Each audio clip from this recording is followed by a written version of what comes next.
this is Ari Koinuma speaking, and today in my songwriting analysis, we're going to look at an early jam from Nirvana about a girl.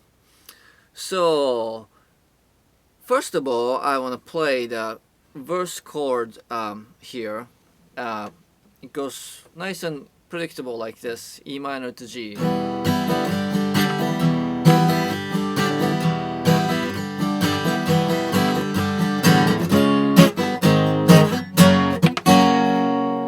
Whoa, where did that come from, right?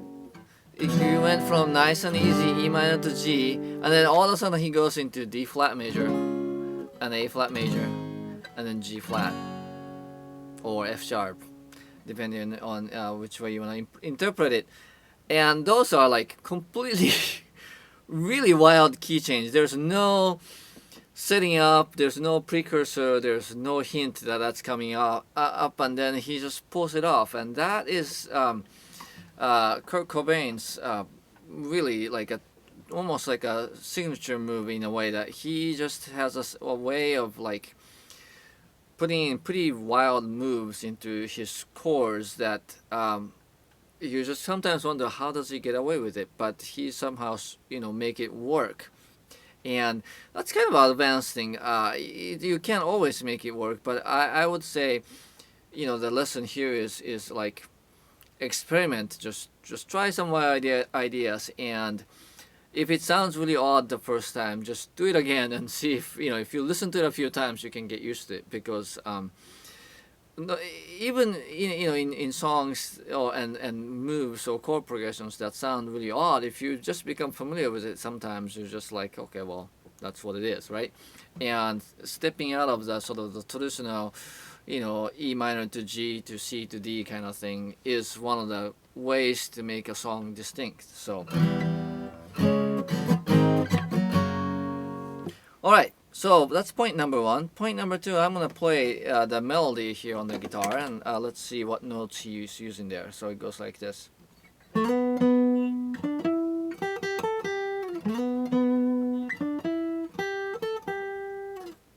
So notice where the strong beats are, or the notes are. B to E to G. What can we say about that? That's an E minor chord, right? We are in the E minor tonality, so I would say that that's a, follows the chord, right? And then when he changes the key, notice what happens. Oops.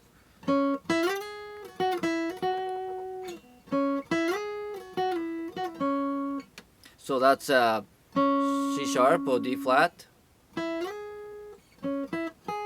Another minor chord there, which doesn't really fit because we're playing a major chord here. But he just pulls it off, just kind of, again, he just forces things on anyway.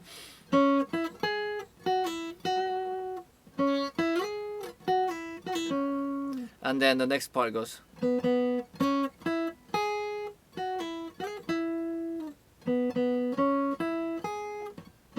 There it is, that chord again. C sharp, E minor, E to G sharp. So what can we say about those? I would say that those are really triadic melodies. Triadic means that instead of going stepwise from one note to the next, just following the scale, he's using chord tones as the corner, sort of the building blocks of his melody. And the nice thing about triadic melody is that while melodies with bigger intervals can sound really mechanical and foreign, if you follow along the chord tones that are in the song, it still has a sort of sense of belongings, or it seems to fit better and doesn't come across as wild or unexpected as moves that really don't follow the chord tones. So he's really using that to create a melody that has more movements than sort of a really traditional stepwise motions. And then that's a lot more interesting and fun to listen to. So triadic melody creating a bigger range of melody and still making it fit within the chords and the tonality of the song is something that we can all explore instead of going up to from uh, E to F sharp to G like good boys and girls maybe should do. You just go do a chord tones. Okay, so point number 3. This is more of a traditional move here, but I'm gonna play a little bit of the ending of the song. It goes like this. No, I can see you every night. No, I can see you every night. Free.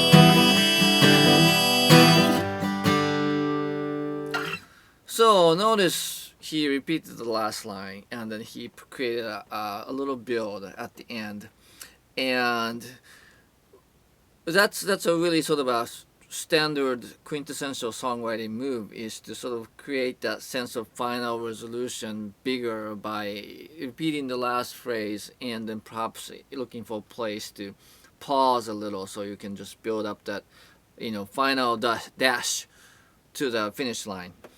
And it's really effective, and in his case he doesn't do it in sort of an expected place. That chord isn't exactly something that we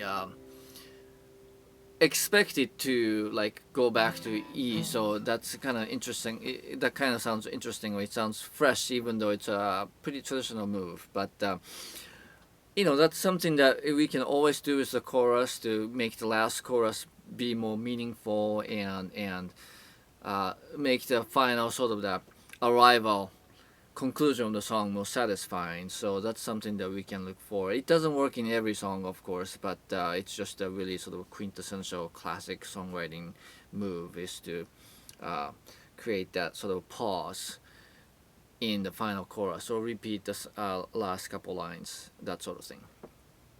Alright, so today we looked at his wild chord moves and just the positioning. Is that the right word?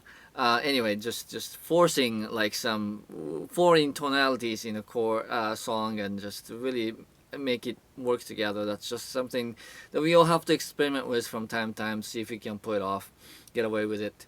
We talked about triadic melody and how that might sound more interesting than like a stepwise motions. That sounds predictable. And then we looked for opportunities for pause and repeats in the final chorus to create the additional sense of drama. And those are all concepts that we can keep in our head as we write our songs. Alright, that's it for today. Thanks for watching. I'll see you next time.